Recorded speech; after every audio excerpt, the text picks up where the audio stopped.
What's up, everyone? Welcome to YouTube and welcome back to the show. Before we get started, I'd like to introduce our sponsor for today's episode. Most sports have designated coaches for the most important movements. Basketball players have shooting coaches, baseball players have batting coaches, and golfers have swing coaches. Now, for the first time, we have a specific coach for one of the most important movements in volleyball. If you use code ARMSWING50 at checkout, you'll instantly get 50% off your first month of the Armswing Academy. Once you're inside the app, you can upload a video of your arm swing. Then you'll get personalized feedback direct from Nick Del Bianco. He'll give you some tips on how your arm swing is looking. Then you get some on-court exercises to lock in the new patterns and even a specific weight room program to help you spike harder and play pain-free. If you're not sold yet and you just want to test it out, all you got to do is follow the link in the description of this episode or our Instagram bio and sign up for the 7-day free trial. Then use code ARMSWING50 at checkout and get 50% off the first month after the trial. What's up, everyone? Welcome back to the show. Today we've got Nick Hoag on with us. Nick, thanks for being on. Thanks for having me. Where are you joining us from? I am currently in Doha, Qatar, which is where I'm playing professionally currently. And yeah, just happy to be with you guys. It's been a long time since we chatted, so Yeah, it has. Well, we're pumped to have you on. I want to kick this thing off by telling a little story and then getting your opinion on it.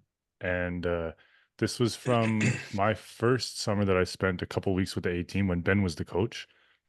And it was the first game of VNL. I forget who we were playing. And you played really poorly.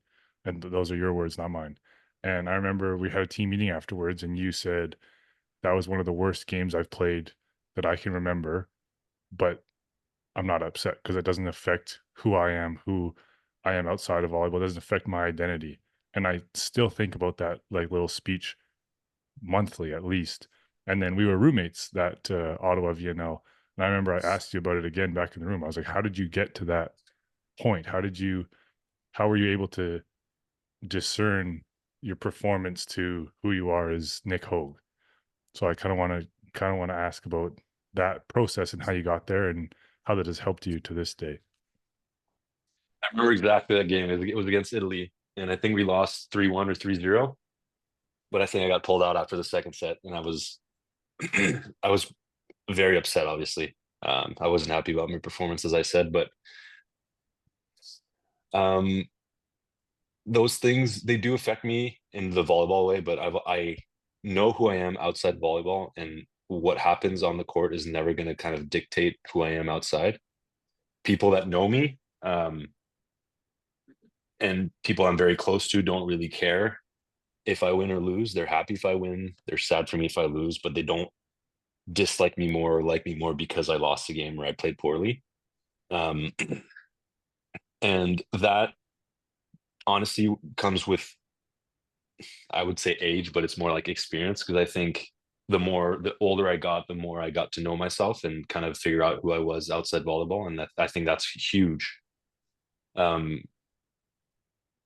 in life in general, because everybody obviously has something to do, has a career, um, but when it comes to kind of what you do outside your career, I think is equally, if not more important, just because you don't want that to define you. Like, people know me as Nick the volleyball player, but people that know me other than being a volleyball player know that there's a lot more to me than volleyball. And that's kind of where I'll always be secure about that. It's like, no matter what happens volleyball, I'll always be the person I'm trying to be. And I think that's something to be proud of and really happy about. And even to this day, like, whenever I have a poor game, um, I'll watch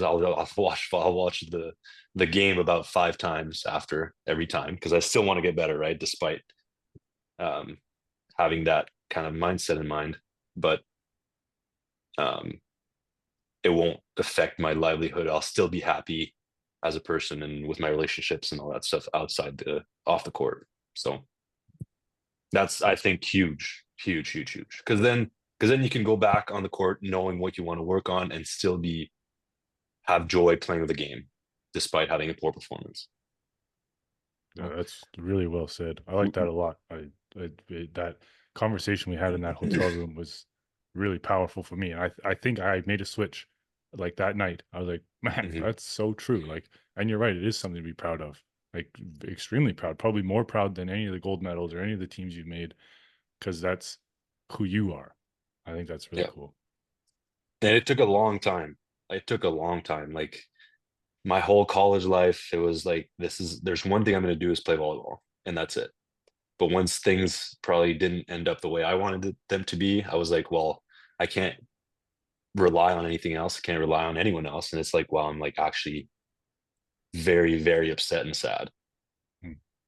But then now I'm like, oh, I come home and I'm like, people to talk to, or I can not necessarily distract myself, but think about something else and still be happy about other things in my life. Do you have any specific examples of like when you were in college and those things were weighing on you? I mean, a simple poor performance, even in practice, would ruin my day, because that was the only thing, right? I didn't even care about school, honestly. I was in school. I didn't really care about school. I didn't honestly care that much about my friends. It sounds terrible, but it was me, myself, and and I'm going to go play pro, and that's it. So whenever that didn't go well, I was like, well, what the hell? Like I didn't plan for that. Like Mm. that's not supposed to happen. But then it obviously does happen. You have bad days, you have bad games. Everybody does. But how do you cope with that? Is probably because now I know who I am, and eventually what I want to do after volleyball and all that stuff. So there's always stuff. I'm very happy with my life outside volleyball, and I think that's huge. That's Was cool. there like a specific moment that you remember that switching, or like you said, is it just a gradual thing and I with think for me it age? was gradual, because Yeah. nobody ever kind of. Well, I mean, I worked a lot with Kyle, right? I'm sure we'll talk about him eventually, but um, he kind of helped me kind of see both sides of things. Because whenever I would have a bad performance, especially when I was younger, when we were, I think it was 2015, before we made it to Rio, like had a lot of talks about like why am I failing right now? And he would be like, "What's your definition of failure?" and all that. We got into that, and that's kind of where I made the switch. But that took a lot of work with him and with myself. So it was gradual. It's not a switch that just flipped. Mhm. Where's the joy in the game for you? Because Jesse and I talked about this in our most recent episode. It's different for both of us. Jesse loves like the team and the culture and making friends with even coaches and people on other teams and that stuff. And my favorite part about the game is going to the gym every day and getting better. Being able to do something today that I wasn't able to do yesterday, and like seeing the progress of the group and of myself. So what's that for you? For me is like just playing a game right now. I think it changes throughout your career. I think right now where I am is just enjoying playing volleyball. I I could get better at certain things, but at this point, it's more of a mindset and keeping myself in the best shape I possibly can. Um, but when I go to the gym, it's not easy sometimes, um, and that there's a lot of factors, right? I'm not necessarily in the best league, or some people I get along with, some people I don't, and it's not always enjoyable. But I'll always try to find that joy of just playing the game, and that's kind of where I'm at right now. Is like every time I go, I'll I'll mess around with the guys. I'll like have fun, kind of challenge them and stuff like that. But that's where I just need to feed the fun part of me, because if I don't, then it's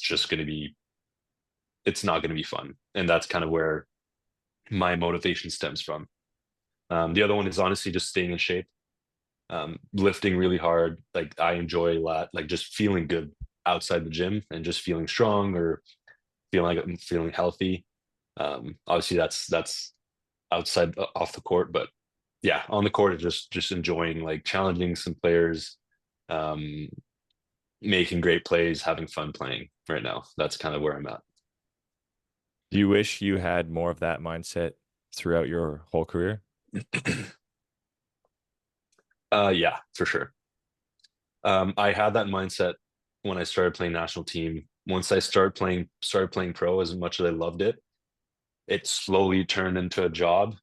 And even though I did find some glimpse of fun the whole way, it was sometimes, especially when you get like a lot of pressure from the clubs and stuff, that's where you can, it's not the easiest to find joy in those moments, because there's so many. It's not like national team is so much fun all the time, right? Because you're with the guys you've been growing with, and then like you're representing your country and all that stuff. When you're pro, it's very different, and that's kind of where you can find, you need to look for those glimpses of fun, which is probably um where you can find good performances. Mhm. I feel like that's such a huge component of uh of our job. Look at the French team. Every time you see them, they're just having so much fun, and they just love playing volleyball. And like honestly, they're just performing well, and kind of jealous of that. So where is Canada's biggest room for improvement as a national A team? That's a big one. Um, Honestly, we found this pretty interesting kind of stability in terms of performance we've seen in the last 20 years, where you can see you saw the sharp increase in like the performance of the program, and then you kind of like saw them, that we could beat everyone, we also lose to everyone, and then most of the time when we play big teams, it's like 25-23 every time. And like, what is that last little bit? That's really hard to say, but I think you see all these guys playing in really good leagues, and if we can keep players in those leagues, like competitive leagues, you're just going to keep seeing the program get better and better. And I'm not saying we're going to win. I'm not saying we're going to be top five. I'm just saying that we'll consistently be at that high level, and then you'll beat a big team, and then you'll take these like smaller steps. And I think it just comes from experience, and I think a big one is just to try to get there young, and try to get in those leagues young, try to get that experience.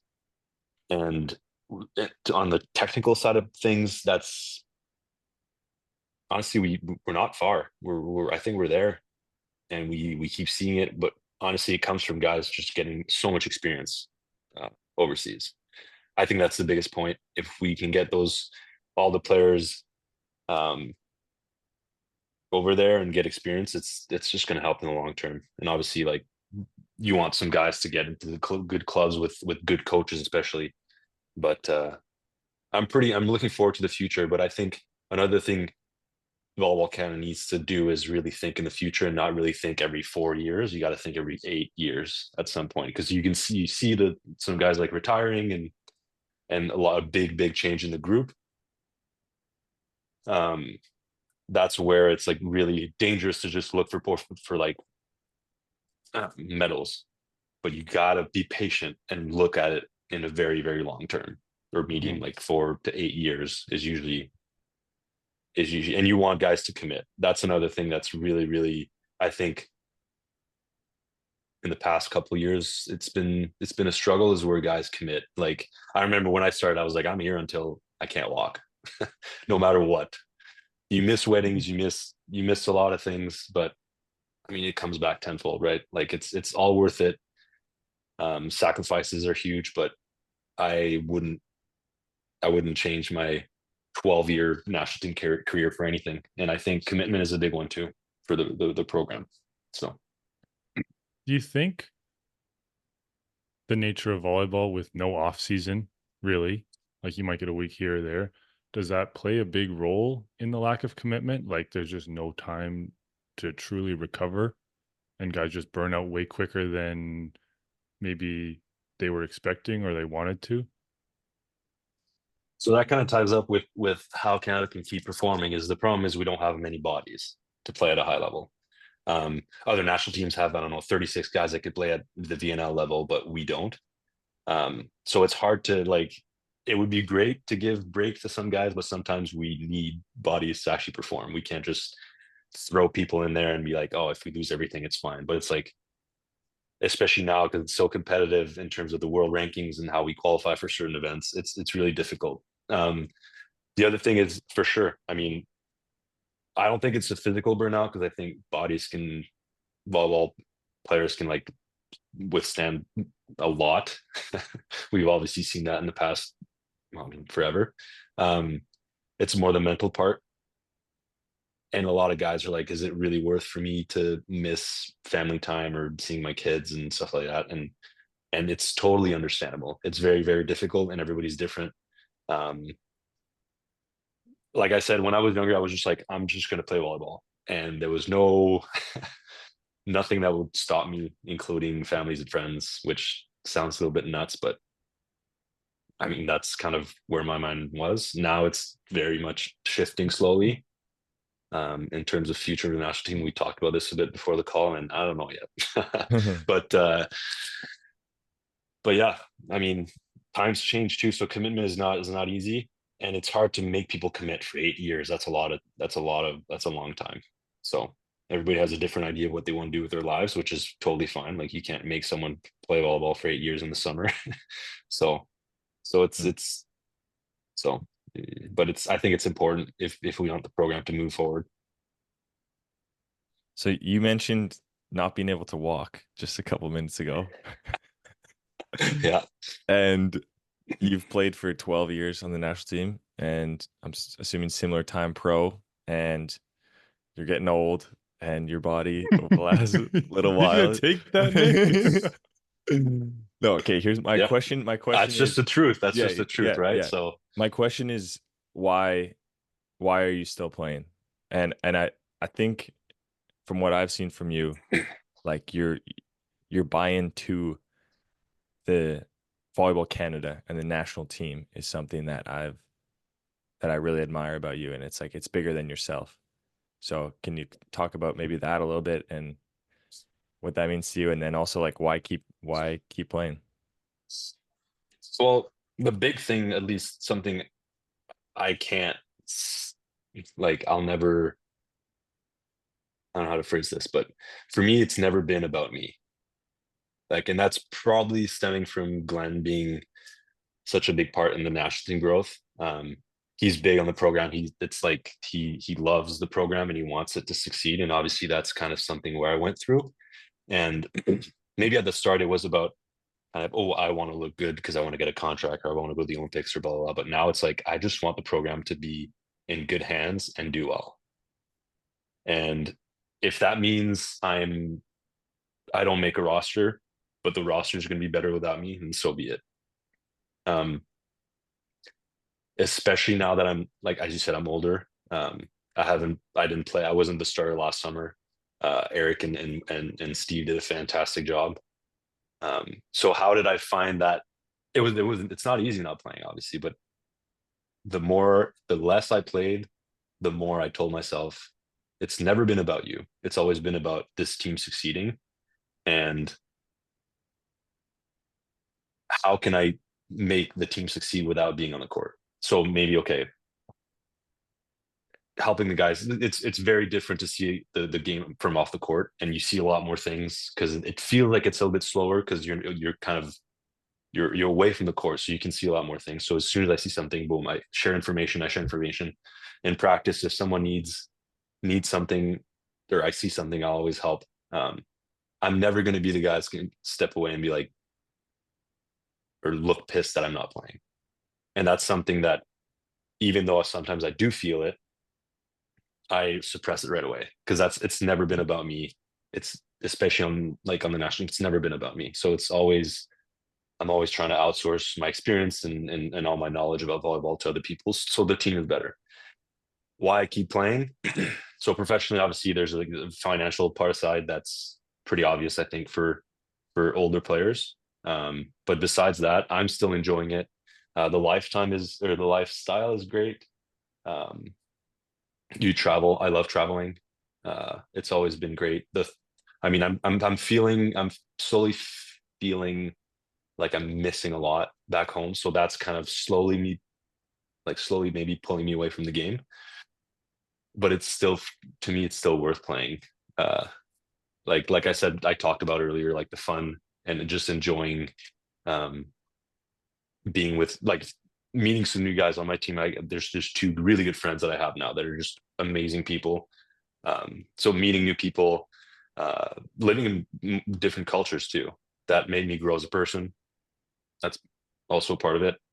Um, and for national team, what keeps me going is really that selfless kind of, I want this program to succeed, whether I'm in it or not.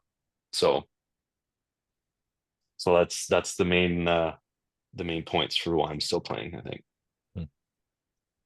Can you talked a little bit about Glenn, your dad.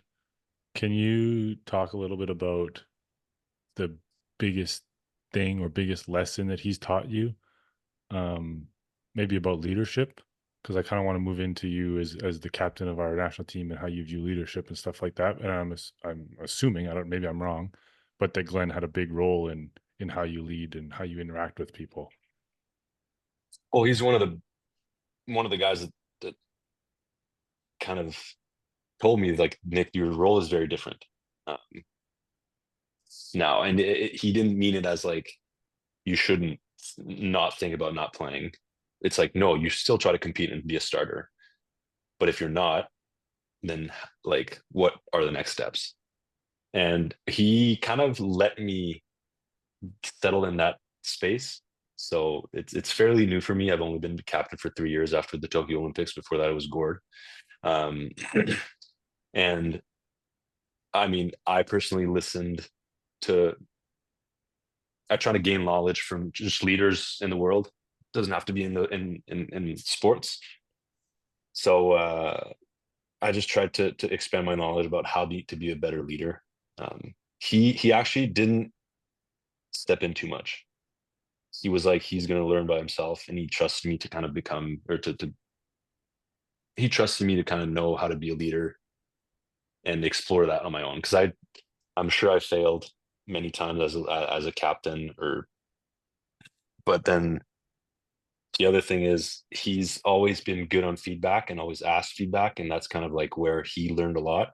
And I think that's why he was such a great success as a coach, is because no matter who the coaches were around him, he would always ask, why are you doing this? Why, like, what's the purpose of the drill? Because he was trying to learn despite being a very good coach already. Like, I remember when I was playing in Cégep, he was already the coach of national team, and he just comes to the gym and watches practice, and he goes to the coach, and the coach is like, oh my God, what's going on?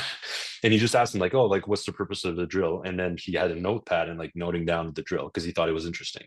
So he's always, no matter who he's talking to, he'll always try to learn from them.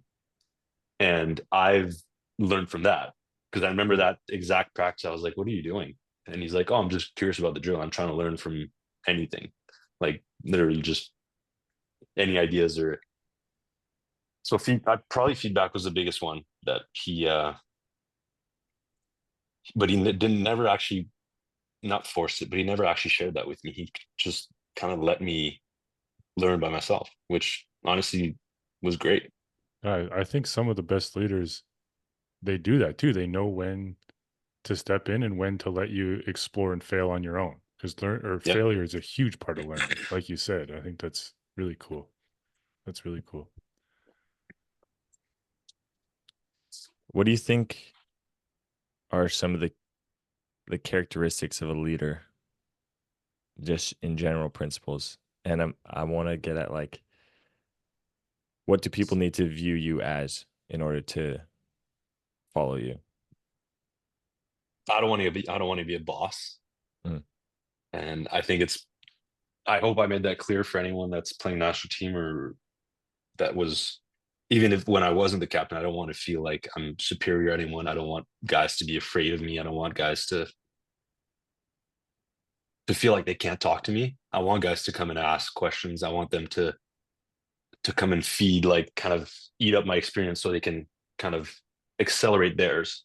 Um, at the end of the day, I can't really exactly share my experiences. I will share them, but you have to experience your own experiences to kind of gain that. Um, I want the guys to view me as a leader and as a resource. So I'm not going to boss people around. I'm going to keep people accountable, because I think it's important um, that we're on the same boat and the same culture, especially on the national team. And through the last, like, I don't know, 8 years has been so easy because the guys are so responsive and people know what volleyball Canada culture is when they come in. So it's been very easy. Um, so I think I just want the guys not to be afraid to ask questions. And that's the biggest one for me. I don't want guys to be afraid of me. I don't want guys to think that I'm this 3-time Olympian guy that just doesn't care about anyone else. And I'm very much the opposite.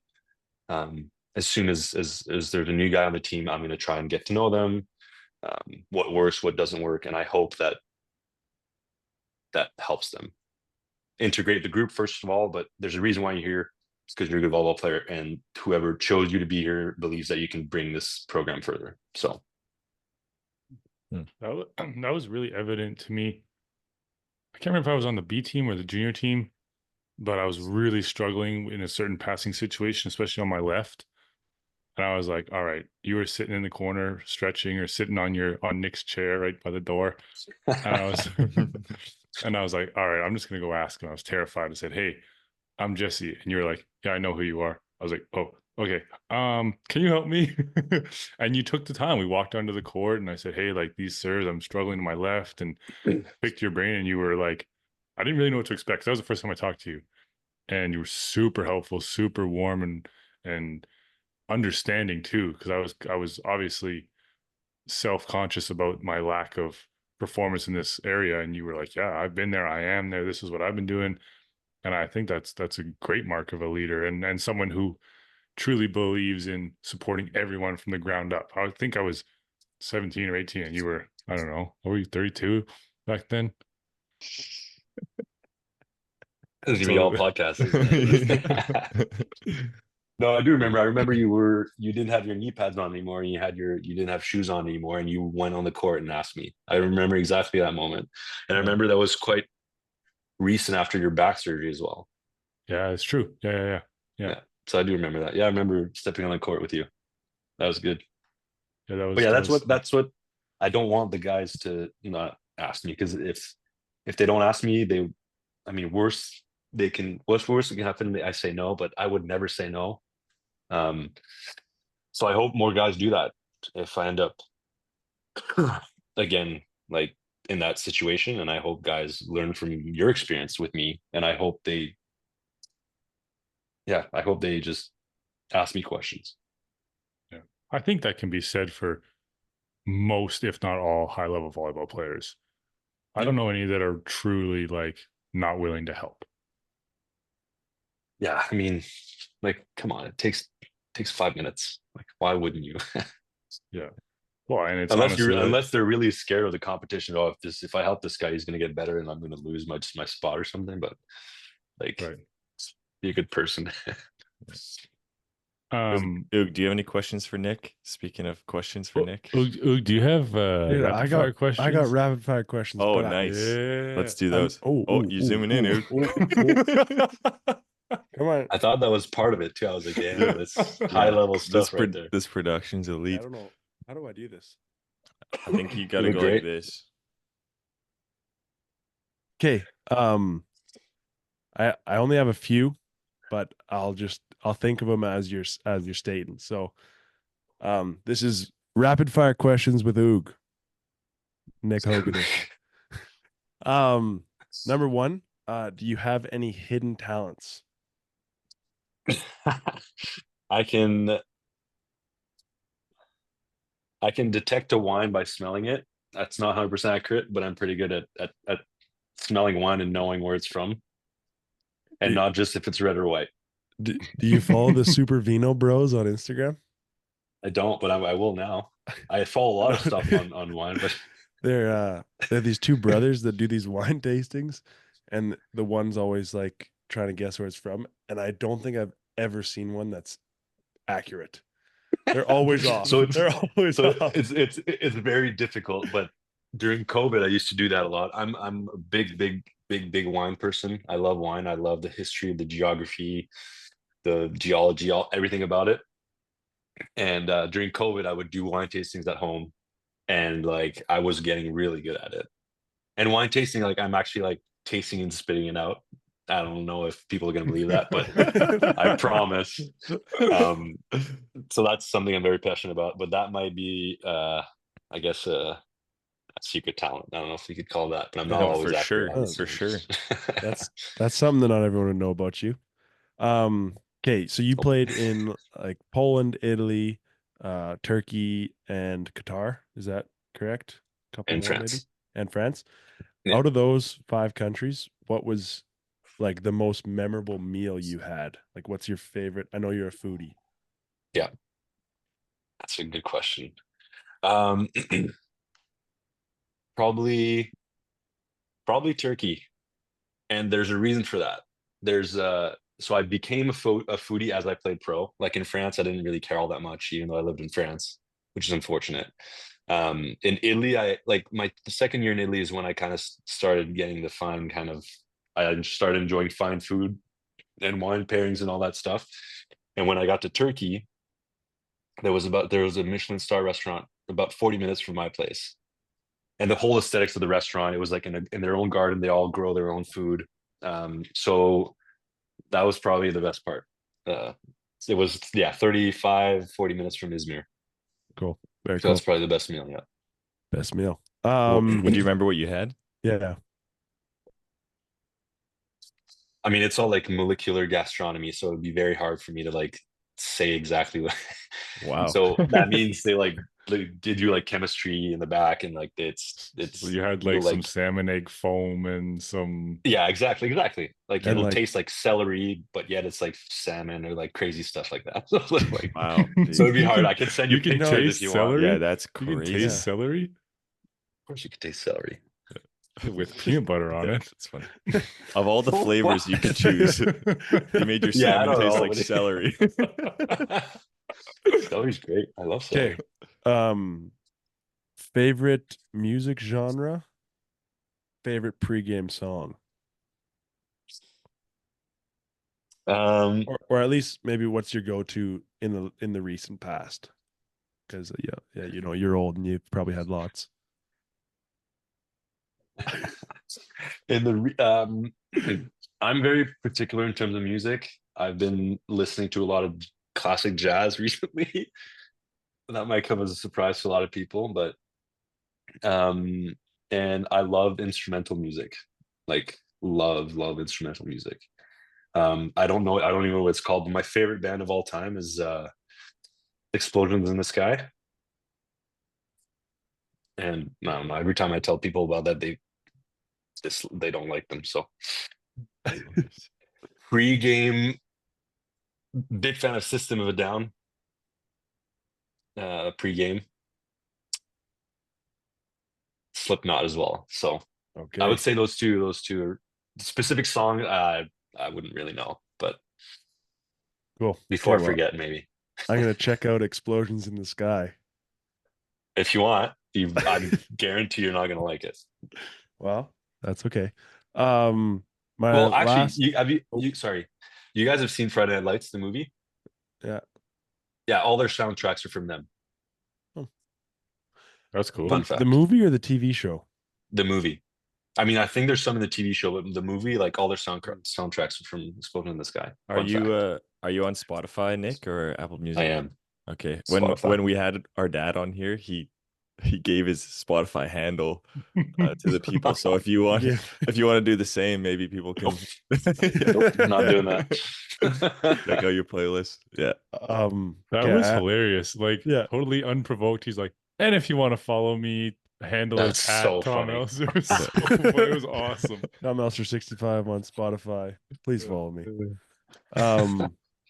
Okay, what is one thing or one hobby that you wish you could have gotten into or that you want to get into? Probably learn how to play the guitar. That's honestly like the number one thing.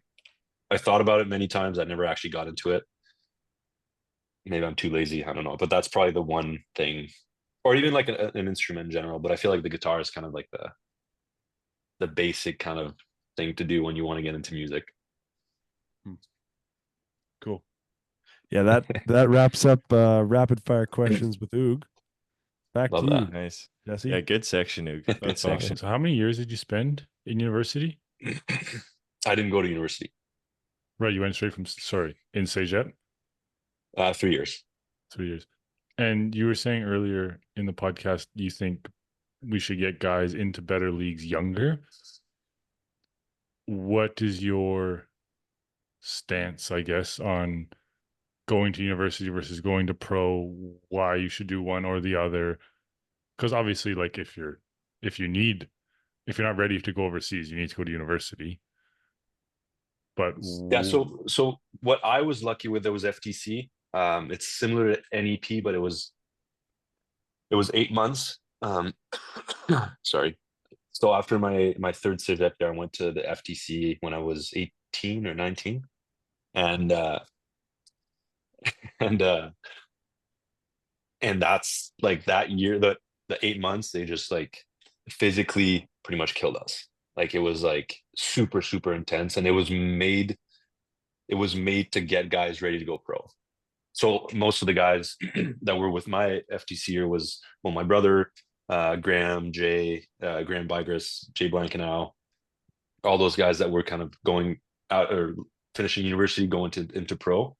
And it was just like bulking phase and like reps and reps and reps and reps. And it ended up like preparing me to go pro.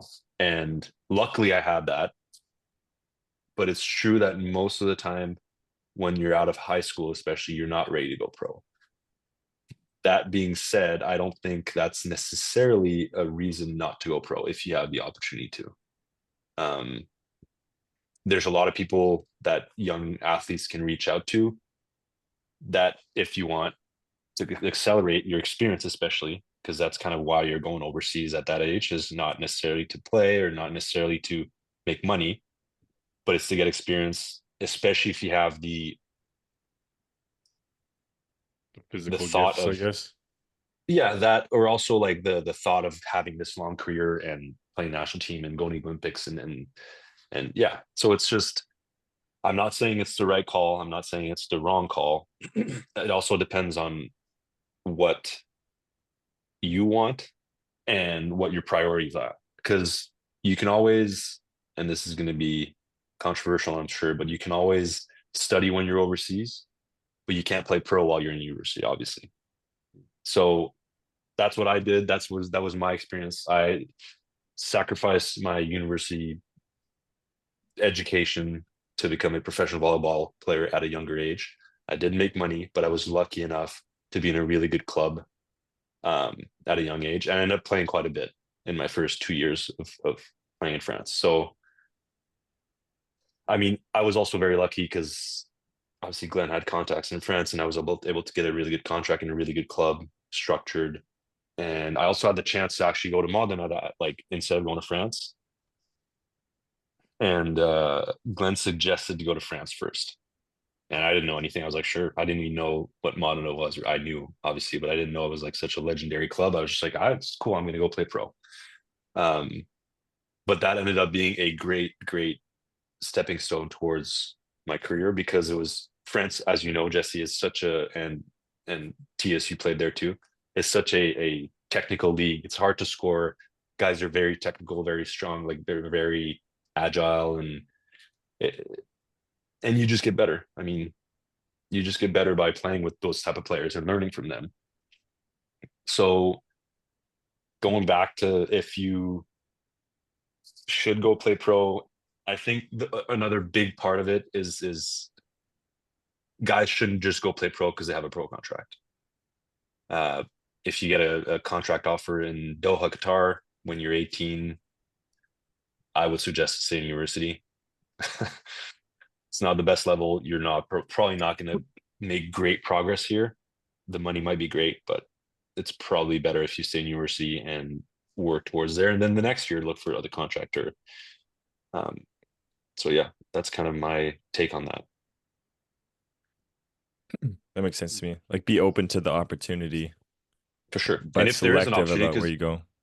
yes, because like there's some opportunities that might present themselves. Like I had the option to go to Modena that first year, and I didn't get another chance after that to go to that club.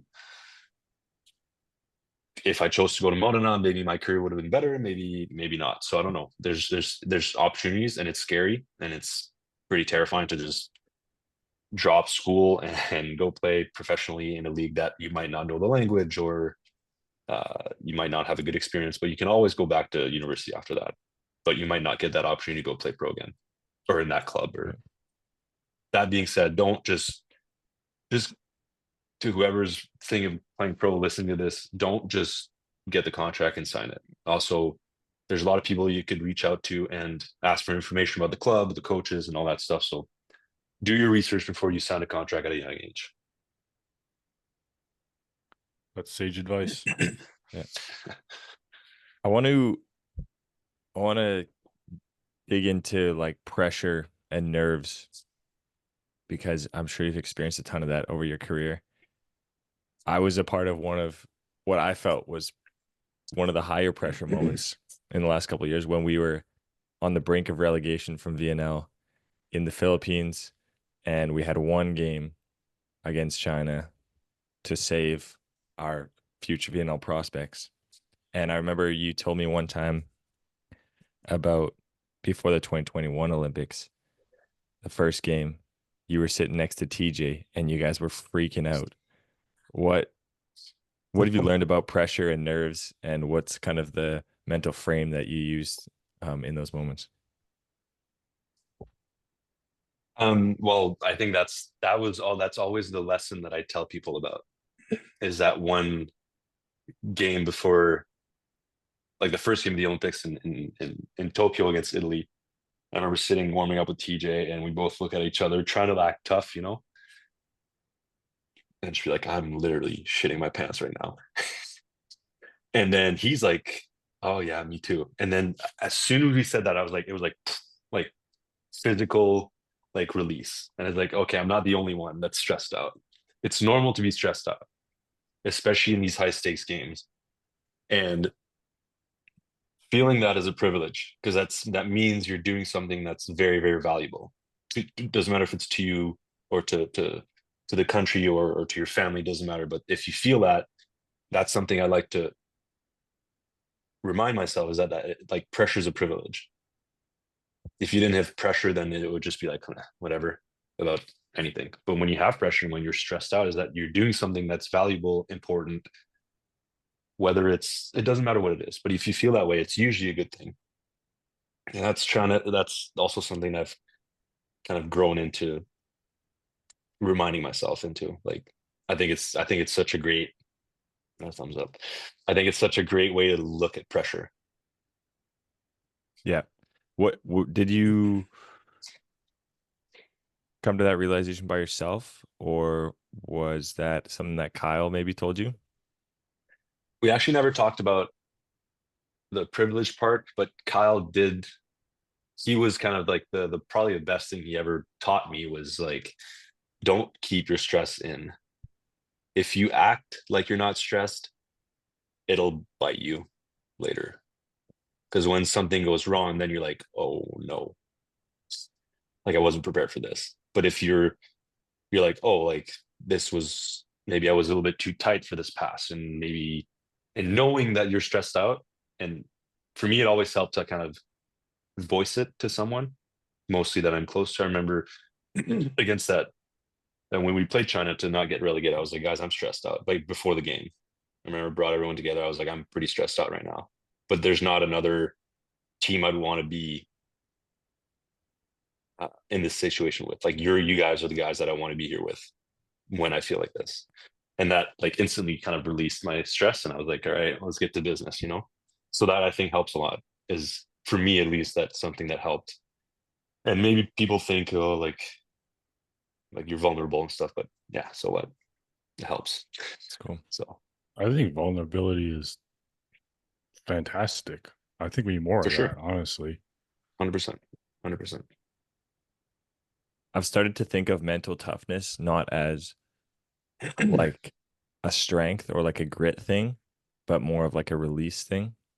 Mm-hmm. Like the tough part is letting things go. Yeah. And I think the verbalizing of it really helps with 100%. that. And the reason why it's hard to let go is because I think we have this thought that it's vulnerable and it's weak, but like completely, it's actually the reason why it's hard is because it's actually not weak. Mhm. It's because it's hard to do that, and people that kind of realize that, and then if there's people that think, oh, you're like, I don't know, a little bit of a chicken shit or whatever, it's like, well, you're entitled to your own opinions. I think that's something that like even especially as men like is really hard for us too. Like I know that means different at the university level too, but like there's always something going on in someone's life. We're dealing with that a lot with our team. It's like guys are going through shit that just you just wouldn't expect university age dudes to be going through, and it's like if you just talk about it and you're vulnerable and you have way bigger of a support group than you actually think you do when you share things. I think it like as men it's really hard for us to just say that we're struggling or say that we're scared or say that we're whatever, but I think it's important. So yeah, that's cool. And as soon as you say, like, I've had so many instances where, like, when you said, it's like you feel that pressure just release, Yeah. and then you're more freer, and it's just like it just helps. Have you ever experienced self-doubt? Yes. Oh yes. And I don't think anyone in the world has ever not experienced that. I think it's a very natural thing, and I think it occurs. I think it occurs to everyone at some point. Except Kevin Tilley, Yeah, apparently. not Kevin. We asked him that question. That was about passing, no? It was a Or that's general specific to question, just passing? like that. He just said no, so we just moved on. I guess we could have probably dug a little deeper, but yeah, Well, that's yeah, why we asked the question. We assumed that everyone had, but he said the only time he had ever had a little doubt was after his surgeries. And then he's like, but I got back on the court and I could remember how to play, so I was fine. Well, there you go. Good for him. Have you I was just Googling here. Today's actually Bell Let's Talk Mental Health Day, which I didn't know until just now. And you were talking about earlier that you were in some pretty dark places when you were younger. What kind of advice would you have to any younger players, actually any younger people that might be going through some stuff, whether they're on Hoag's team or whatever, who are struggling? Well, I mean, reaching out. For me, like those dark places when I was younger were just related to volleyball, so it wasn't that big of a deal. um, but I've been through some dark times in the last couple of years, and instant kind of instinct would be to isolate and not talk to anyone, and that's probably the worst thing you could do. Um, and it would get so bad that at some point I was like, okay, I'm just gonna message someone because like I need someone's perspective on anything, or even just to talk to someone. A lot of it was with Kyle, because I know, I mean, he's in that that kind of psychological world. So most of the time it was him, but I think just reaching out, honestly, and he wasn't even trying to. It wasn't a therapy session. It was just like chatting, and it was like just helpful. I haven't experienced extended periods of depression, thankfully, but when it sounds cliche to say to reach out, and that's what everybody says, but it's true. And it doesn't have to be a therapist. It can just be a friend. Knowing that knowing that someone knows you're struggling, and if that person is close to you, they're always going to come back and ask how you were, like how you are after a day or a week. They'll always, yeah, reach out to see how things are evolving. And knowing that there's someone that's looking out for you is always good. Doesn't matter who it is, honestly. But reach out to someone you're close to, that you trust, and they won't judge you. Yeah, As for sure. scary as it is. That's a good reminder, though. Even on the flip side, is when someone does come to you with something, make sure you go check in. I think that's Yes. often the part that's left out of the talk to someone. It's you have to talk back, go check in with them again, because you're right. You feel very valued when someone checks in and remembers that you were going through something or that you struggled with something. It's a good point. Really good point. Kind of shifting gears, if that's okay. In a couple other episodes, we talked about like what, or I guess the episodes that we did on ourselves, it was what are you an expert at? Tia said that he believes that like everyone's an expert in something. So like I can't really remember what I said. I think I said maybe bugging Jesse or something. But if you had to choose what you are an expert at, what is it? I mean, I've feel like I've mastered volleyball, and within volleyball, I think serving is probably the one thing that I feel like I'm a pretty decent expert at. Um, yeah, I think that's the one thing I can think of. Fair enough. Well, what makes your serve so efficient? I believe I have every kind of serve. I believe I can serve from 1-to-1 with a float serve. I can spin from the exact same toss and the exact same approach. That's kind of what my trademark serving has been. So being able to serve from everywhere from the baseline at any angle, float, spin, short. The only one serve I can't do is a spin toss with a short float serve, but I'll just I'll just roll instead. I've never actually tried to master that. So um since I remember, sorry, go ahead. No, keep going. That sounded good. Whatever you're gonna say. When I lived in Paris when I was young, that's when I started playing volleyball when I was 7. And as soon as I got back to Canada when I was 11, I was starting to spin serve, and I was already trying to like side spin my serves. So I was already trying to kind of, and I missed about 90% of them. But I was started to have that feeling, and you make 9 mistakes out of 10, and then you make 8, 7, 6, 5, and then you're like, okay, I'm starting to like get the feel off of it. And that was only for Spencer, but I was like, it's trial and error at the end of the day.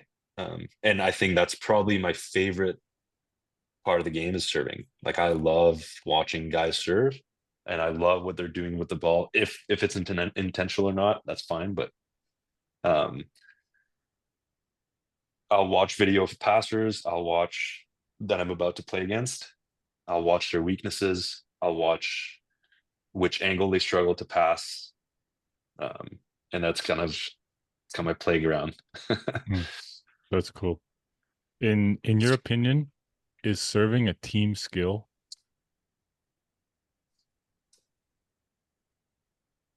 The only way it would be a team skill is managing mistakes and trusting every guy that are able to serve as best as they can, because that, I mean, serving is such a big part of the game too. It also is, I mean, it's a whole we could talk about this for a long time, but it becomes a huge, it's a team skill, because once you have a steady and comfortable side out game, then your service can really be comfortable with pushing, because you know that if you miss, then the team is good enough to side out right away, and then we can put pressure serving again. That being said, I think the actual action of serving is individual. Yeah. I was more like wondering about like what do you think about coaches who are like never miss after the person before you miss, or don't miss after timeouts, don't miss the first serve of the game? I'm personally not a fan. I mean, there's a point where like if guys miss 4 in a row, you're like, okay, like, but you wouldn't say like don't miss. It's like I think every individual player needs to have that feeling too. It's like, okay, we're missing too many, like especially when the team is very good at block defense. Then the coach be like, guys, make sure to like we trust our block defense. So that maybe that could also go into account of serving being a team kind of skill, but the individual kind of serve is more individual like skill. Otherwise, like there's also a lot of tactical and game plan aspect to it, like serve to one because the setter struggles to set to four when the balls come from behind and stuff like that. But yeah, I'm not a fan of coaches being like saying don't miss or don't miss after a guy or just go with your serve. Like, I mean, in my experience, every time I said, okay, Nick, just put the ball in, I've missed. So Yeah. Can you describe you're standing behind the baseline with the ball, what you're looking at, what you're thinking, and what you're feeling throughout like the whole serving process? So that usually happens once. I mean, I do it every time, but once the very first of the game or the set, I'll look up and know exactly which rotation they're in, who I want to serve, where the libero is, where the middle is, and where the setter is, and who served before me, what they did with their serve. Because if the guy before me served a float serve on a guy and the guy shanked it, but like, and then you can know like there's also a mind game. Like, oh, maybe this guy's not comfortable serving or receiving float serves right now because he just had a shaky pass, and that might be an option. Or a lot of the times you could play mind games as well with the liberos. Usually you don't serve the libero, and sometimes you know that they're going to cheat. Then you could just go towards where they're leaving the gap. So there's so many things, and I love to talk about serving. So, um, but that's the feeling I have. And sometimes I'm just like, okay, like I feel good physically. I'm just going to hit it hard. Doesn't matter where really it goes. But obviously you have a general direction. If the libero's in one, you try to go 5-6. And yeah, it's because after that, you know what you served last time, what rotation you're serving in, and what the other team is struggling as the servers on your team are serving. So Yeah, that's there's cool. a lot Like of in that sense, it's a team skill, right? Because you're aware yeah, of what everyone else is doing, but you're the one forming the skill. I think that's yes, a yes, good differentiation between the two. yeah. And then How after, sorry, after you toss the ball, is there like what are you thinking about anything, or you just trust that you know how to hit the serve? You're only thinking about the target, or do you have like a swing thought? No. Once I toss the ball, I usually decide what I'm going to do before I toss the ball. Yeah, right. Once the ball is tossed, I know where I'm going to serve. And there's some times where people are trying to hide if they go 3 or 4 receivers, then you can kind of toss and see. But even when I see it, I usually just go with my serve and then gather the information for my next serve. Because like if you change your mind as you're tossing, it's kind of like that's usually doesn't go so great. You'd probably be uncommitted. Yeah. And then you think too much, oh, maybe they're not going for, maybe I'm not seeing like accurately or something like that. So we you know, to go to you. Yeah, we did a cool thing when we did our serving episode where we all shared our favorite serving moments from our careers, because I feel like everyone's gone on that one run or hit that one serve where they just remember it. And I remember you showing me that little sequence against when you're playing at Trentino and you served out the no, game I was playing in Perugia. in Perugia. Sorry. And it was against Modena. Yeah, that's probably my top serving moment. Can you run us through? Can you paint a picture for us? Okay, so it's 2-2 in the series, it's best of 5. So it's the semifinal of the Italian Championship. And we lose the first set, we win the second one. No, we win the first one, we lose the second one. They're up 23-18 in the third set. So we're about to lose the set. Coach subs me in. Kevin Tilley was actually playing for Modena back then with Bednosh, the Polish player. And I get one ace, and then I think we get a dig. So it's 23-19. They receive it, we get a dig, 23-20. Then I get one ace in the seam between the libero and the guy in one.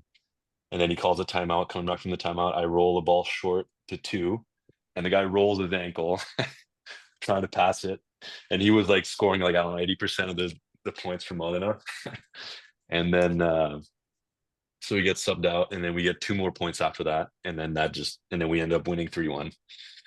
And then we ended up going to the final of the Italian championship, which was pretty cool. Yeah. Just broke That's open the cool. game. Yeah. I remember That you was a lot of telling me fun. you tell me also you had played with the setter on the other side or something. Is that right? Michael Christensen. Nah, I know him. Or Like, the we played libero. against each I other. just remember you saying you'd played with someone on the other side and they were like explaining all of the spots that you can serve or something. And he's just pointing to like every zone of the court. That might have been a different time. Okay. But a lot of people do that. Like whenever I serve, like whenever I go back to the serving line, I see like the middle, the setter, the libero, the coach talking, and I like that's just so much fun to me. Yeah. That's the best, Like dude. When them, you know they've watched and they're like they know that they've game planned you hard because you're that big of a threat. That's the best. but that's what I love about serving, and why I think I have a great serve, is that even though they know where I can serve, they don't know where I'm actually going to serve. Right. Because they can't. I mean, there's obviously, I have some more tendencies that I'm more comfortable with, but I'm still able to hit those serves that they can't really prepare for, because they have an idea, but they can't really prepare for everything. But Yep. when you have the ability to hit different serves, you already have the edge. You Yeah. already have a step up. Even if you never hit a roll in a game, there's still that inkling in their mind that he might roll, and then you've already gained an extra second. There's a period of time where, I think it was national team, it was like between 2018 and 2020, where every time I would serve, I would at least once a game I would get an ace in one, because the libero would always, I would serve 5-6, 5-6, 5-6, and the libero in one would just leave the line, and I would just the exact same toss, and I would just hit the ball to one, and every time I get an ace like once a game, and that's like my favorite feeling, because as they adjust, then you can like change at the last minute, and then that's just an extra point. I'm not saying like I'm gonna serve to one all the time, but Mhm. We get a lot of questions in our question box about hybrid serving and how to develop a hybrid serve and how to do it. And you're one of the best in the world at the hybrid serve. I think more specifically the float part of it. Can Mhm. you walk us through how you would teach that, or maybe the key points of a hybrid serve? So it's funny because there's a lot of concepts in a hybrid serve. First of all, you got to stop the spin, because if it doesn't float, then it doesn't really matter. You might as well just spin the ball. Um, you got to dissociate these parts. I think first of all, like, practice stopping that spin. So like toss the ball wherever you want, or however if you're tossing it high, like you see Klevno, like probably one of the best left sides in the world right now. His hybrid is tossed even with quite a bit of a high toss. Like usually you see hybrids like being a lower toss and to stop the spin. So that's probably the step one. You're gonna miss probably 80% of them. That's fine, but at some point you'll catch it. You'll understand how to stop that spin, and after that, there's the deceptive part, where it's like, once you've mastered kind of the spin and the float on the same toss, is how can you approach exactly the same way all the time? Because if like, there's a lot of times where you can tell someone's going to hybrid, so you step up a little bit so the ball doesn't drop too early and stuff like that. So if people can't tell that you're floating, that's going to be deadly, especially because a lot of the men's game is a lot of hand passing on float serves. So for me, the number one thing that I remember, I started hybrid serving in 2015, 16, after the Rio or before Rio Olympics. And it was so efficient, because it wasn't super popular back then. And people would just walk up to the 3 meters on, like, to receive floats. And I remember back then I would, like, hours of just practicing that hybrid, because it's pretty easy to spin on a spin toss, obviously, because that's why you serve, or that's why you toss spin. But practicing that just to make sure that it floats will get you a lot of bases, no matter what. And I think that's the biggest part of the hybrid serve. Yeah, remember you were helping me with mine one of the summers, and you were talking about how you don't actually need to hit the ball that hard when you're changing the spin because your body's already moving so fast if you're preparing for a spin serve that it's Hmm. like just changing the spin from like spinning to floating is usually Yeah. enough to get to hit a decent serve. And then it's just Yeah. finding the angle. And there's sometimes where like you'll hit it, like it's really hard to control, especially because you want to have that aggressive approach as if you were going to have a service spin serve, right? And you'll have some balls where like you'll just tap it and it'll fly out, which is fine. Like that's how you got to like kind of just get reps in. And there's some other ones where you like hit it and it's going to drop like 4 meters and it's an ace because those balls are like impossible to pass unless you're Kevin Tilly. Shout out. Shut But up. Well, I remember 2 summers ago you were helping me with my hybrid serve, and the biggest thing you were saying is you still have to hit it at extension. You know, like I was bringing my arm yeah, down.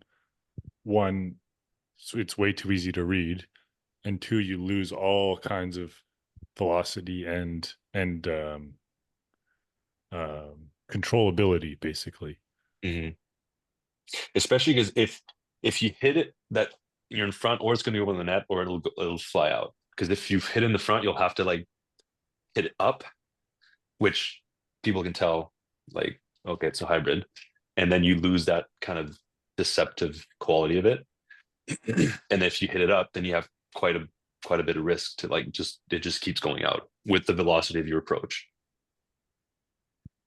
So yeah, if you hit it at that height and you give it that just like a tap, you don't even have to like hit it that much. It'll go over the net, and just that, if you can get that consistently, you'll put people in a lot of trouble, and then you can work on angles and stuff. So Oh yeah. All right. All right. Yeah. Oog, I you know. go. I hate to be a Debbie Downer, but I have lift in 9 minutes, so I have to Okay. run. All right, dude. But I just wanted to say thanks, Nick, and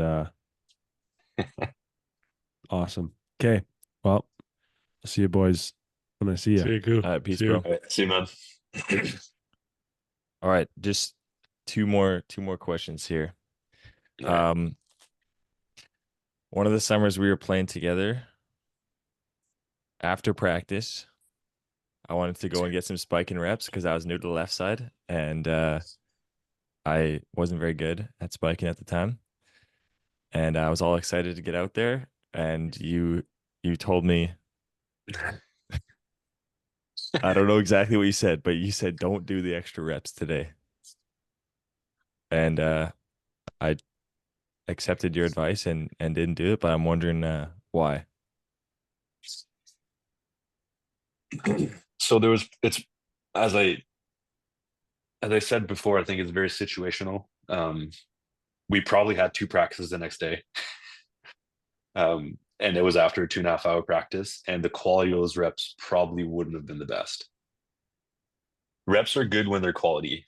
Like there's a time and place for 1,000 reps, but there's also um, a time and place for like 10 reps of really, really high quality. Hmm. So if the plan of the coach and like the schedule of the next 2 weeks is to burn out the guys and make them perform at a high level despite being tired, then yes, sure, go out there and try to get some reps in. But that's a different story than if you're just like not happy with your practice and you're going out there after 2.5 hours of 6-on-6 and trying to hit balls. Yeah. So that's kind of That more my makes a lot of opinion. sense to me because now that I think back to it, actually, that was probably week one of VNL. We probably were playing like a day or two later. That's not the time. And then I remember we were in France uh later in that summer and we would just do reps and reps and reps and reps because at that time that was like you were saying that the game plan was to burn us out and Yep. like build some capacity. Yeah. Yeah. And we have a concept that we keep coming back to on the podcast called the 20-mile march. Okay. And it's basically the story of two explorers that were trying to get to the South Pole. One group would go as far as they could every day, depending on the weather. It would be like really far on good days, and sometimes they wouldn't go at all if it was a bad day. And the other group was just 20 miles every single day. the 20-mile group made it there and back, and they all survived. And I think almost everyone died in the group that would go based off of the weather.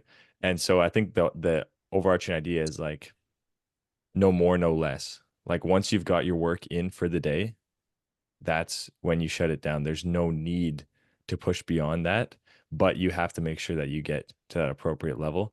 And I think the 20 miles for that time right before VNL was 2.5 hours of 6-on-6 practice. That's what was required of that day. So I didn't need to do any more than that. It would have been hurting me.